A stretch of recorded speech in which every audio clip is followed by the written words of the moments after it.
Come a Torino, come a Genova, come in tante altre piazze italiane, anche a Portogruaro i poliziotti si sono tolti il casco. La folla, che da quasi 48 ore presidia la rotonda fuori dal casello autostradale, ha accolto il gesto con applausi e il grido "bravi bravi", parole che mai negli ultimi anni si erano sentite in un corteo nei confronti delle forze dell'ordine.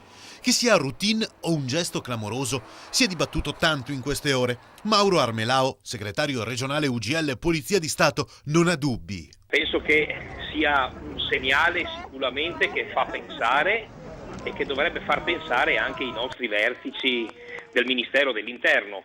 Quindi vuol dire che comunque c'è la precisa volontà anche da parte delle forze dell'ordine di non incorrere in scontri inutili, perché, ripeto, anche le forze dell'ordine in questo periodo storico dell'Italia si trovano in forte difficoltà e per gli stipendi e per i tagli drastici che il Ministero dell'Interno e che i governi hanno fatto verso il comparto sicurezza.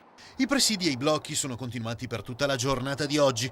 A Mestre, in via Righi e a Chioggia con il volantinaggio. La situazione più critica a Portogruaro, come 24 ore prima, se non peggio. La grande rotatoria, uno degli snodi principali per la viabilità della zona, è rimasta paralizzata.